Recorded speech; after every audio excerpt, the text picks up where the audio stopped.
Good afternoon, students. This is lecture number 4 for Unit 3, Surface and Interfacial Tension.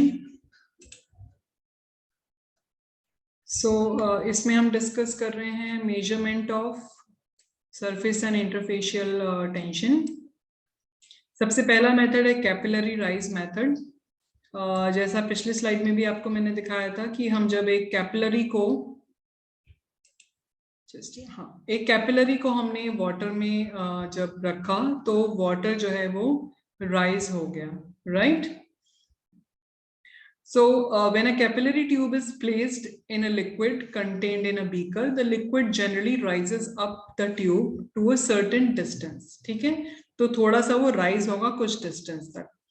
Because the force of adhesion between liquid and the capillary wall is greater than the cohesion between the liquid molecules. तो इस condition में हम कहते हैं कि the liquid is, जो liquid ने क्या किया है, कैपिलरी वॉल को वेट कर दिया है, स्प्रेड ओवर हो गया है एंड उसकी वजह से वो राइज हो गया है, क्योंकि force of adhesion between the water molecules and the solid molecules in the capillary is greater than the cohesive forces between the water molecule. अब यहाँ पर हम यही जो ये फिनोमेनन हुआ है, जो राइज हुआ है, इसके ही हेल्प से हम डिटरमाइन करेंगे surface tension of the liquid या surface tension of the water. अब यहाँ पे कंसिडर करें capillary tube with inside radius r immersed in the liquid that wets its surface. Because of the surface tension, the liquid continue to rise in the tube because of the weight of the liquid and the upward moment, and this upward moment is just balanced by the downward force of gravity. ठीक है, तो ये कब तक rise करेगा capillary में? जब तक उसका वेट उसको अलाउ करेगा, ठीक है, और तब तक करेगा जब तक कि वो वेट जो है वो बैलेंस नहीं हो जाएगा downward pull by the gravity. तो जो अपवर्ड वर्टिकल कंपोनेंट है फोर्स का, which is because of the surface tension, उसको हम लिखेंगे A is equal to gamma cos theta. Theta जो है ये एंगल है जो कि एक कर्व्ड मेनिस्कस बना रहा है ग्लास कैपिलरी के साथ में. उसको हम ये टोटल हमारी जो है, इसमें हम अपवर्ड फोर्स में इसका इनसाइड सर्कमफ्रेंस भी कंसिडर करते हैं, और इसलिए ये जो है टोटल अपवर्ड कंपोनेंट ये बन जाता है 2 पाई r gamma cos theta. Theta is the contact angle, मैंने अभी आपको बताया. और दूसरी बात ये है कि थीटा इज इक्वल टू 0, क्योंकि वाटर जो है कंप्लीटली वेट कर देता है कैपिलरी वॉल को. तो जब थीटा 0 होगा तो कॉस थीटा हो जाएगा 1. एंड अदर जो लिक्विड्स यूज होते हैं फार्मेसी में, उनका भी कांटेक्ट एंगल काफी स्मॉल होता है, लाइक वेरी क्लोज टू 0 होता है, और उसकी वजह से जो कॉस थीटा की वैल्यू है वो भी it approaches value of 1.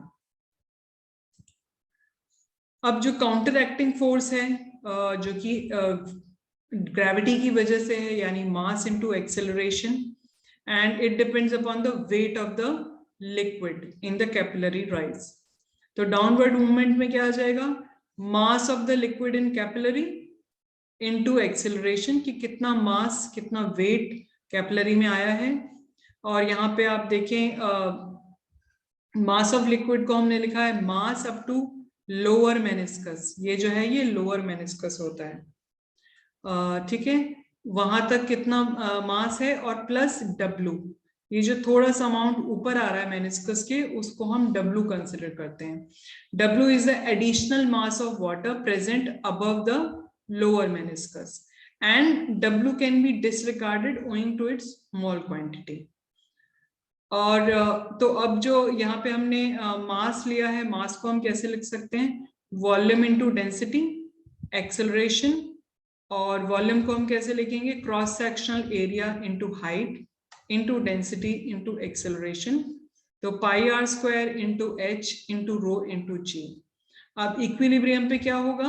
Upward component और डाउनवर्ड कंपोनेंट जो है वो इक्वल हो जाएंगे, यानी कि opposing forces will be equal. A is equal to B. So 2 pi r gamma cos theta आपको मैंने बताया कि 1 हो जाएगा. So 2 pi r gamma is equal to pi r square h rho g, और यहां से हम गामा कैलकुलेट करेंगे. It will be 1/2 r rho h g. अब कैपिलरी राइज मेथड को हम प्रेशर डिफरेंस के तरीके से भी हम मेजर कर सकते हैं. अगर लास्ट इक्वेशन में आपको याद हो, लास्ट स्लाइड में, लास्ट वीडियो में, delta P is equal to 2 gamma upon R, और यहाँ पे हम कह रहे हैं कि pressure on the concave side, pressure on the concave side of the surface is greater than the pressure on the convex side. ठीक है. सो प्रेशर, इसका मतलब क्या हुआ कि pressure in the liquid immediately below the meniscus is lower than the pressure outside the tube. As a result, क्योंकि यहाँ पे जो मेनिस्कस पे जो है ये pressure, below the meniscus pressure ज्यादा है, सॉरी प्रेशर कम है, तो क्या होगा, liquid will move up the capillary unit until the hydrostatic head produced is equal to the pressure drop across the curved meniscus. ठीक है. तो लिक्विड कब तक राइज करेगा, जब तक कि उसका हाइड्रोस्टेटिक हेड जो है वो इक्वल ना हो जाए pressure across the curved meniscus. ठीक है. और इक्विलिब्रियम पे हम कहते हैं प्रेशर डिफरेंस जो है that will be equal to hydrostatic pressure, यानी डेल्टा पी जो रहेगा that will be equal to rho g h. अब rho g h is equal to, rho g h हमने यहाँ पे निकाला है, और ये जो डेल्टा पी है that is equal to 2 gamma upon r, तो ये गामा अगेन बन जाएगा 1/2 आर रो एच जी. ठीक है. नेक्स्ट है ड्रॉप काउंट मेथड. यहाँ पे हम इंस्ट्रूमेंट यूज करते हैं स्टैलेग्मोमीटर. स्टैलेग्मोमीटर मेजर करता है strength of surface tension, and surface tension is the measure of strength of cohesive forces of liquids. Principle involved is that lower the surface tension of the liquid, smaller the size of the drops. ठीक है, size जो है वो small हो जाएगा. More number of drops are formed for the given volume of liquid when compared to water.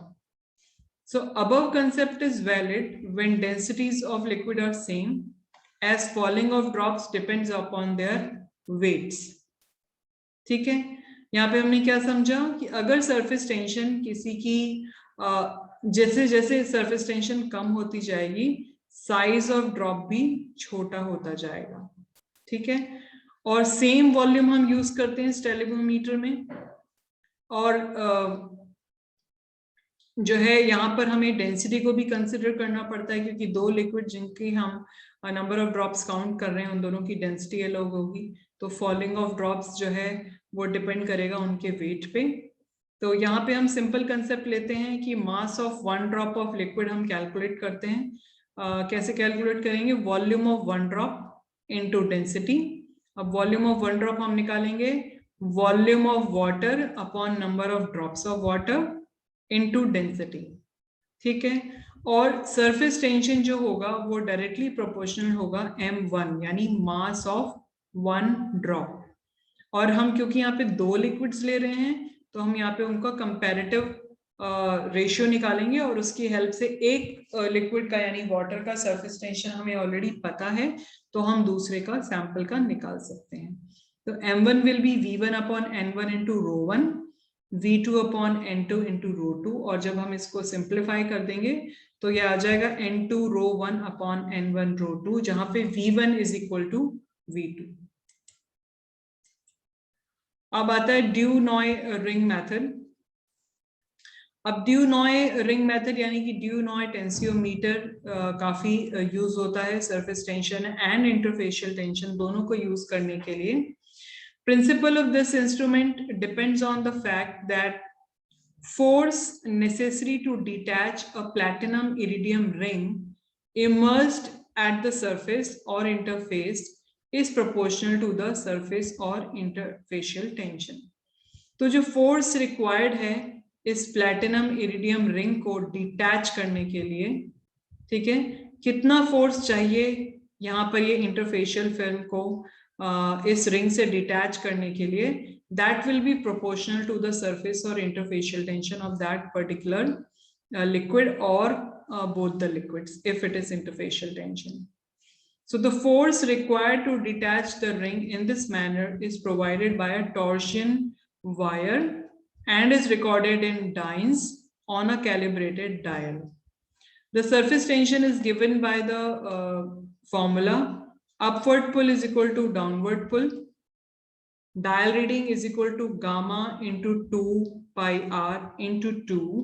यहाँ पे हमने 2 लिया है क्योंकि यहाँ पे इंटरफेशियल फिल्म होती है, 2 साइड हो जाते हैं इसके, अप साइड और डाउन साइड. तो गामा यहाँ पे हो जाएगा डायल रीडिंग डाइंस में डिवाइडेड बाय 2.2 पाई आर, और यहाँ पर हम इसका लगा देते हैं करेक्शन फैक्टर. ठीक है, करेक्शन फैक्टर जो होता है basically is obtained by using a standard liquid of known surface or interfacial tension. और अगर हम ये फैक्टर नहीं लगाते हैं 25% तक के एरर्स हमें मिलते हैं इसकी रीडिंग में. ठीक है, सो कंटिन्यू करते हैं इस मेथड को. In effect the instrument measures the weight of liquid pulled out of the plane of the interface immediately before the ring becomes detached. So instrument क्या measure कर रहा है? Instrument measure कर रहा है weight of liquid कितना था जिसको हमने pull out किया जब ये ring को हम move कर रहे थे, जब उस पे force हम लगा रहे थे. ठीक है, और आगे मैंने ये correction factor के बारे में ही लिखा है जिसमें radius of ring रहता है, radius of wire रहता है, volume of liquid raised out of the surface, क्योंकि जितना वॉल्यूम रेज हो रहा है वो बहुत थोड़ा सा ही वॉल्यूम होता है, तो उसकी रीडिंग में भी कभी कभी एरर आ सकता है. तो अभी इस वीडियो में मैं इतना ही कवर कर रही हूँ. नेक्स्ट वीडियो में we will study discuss spreading coefficient.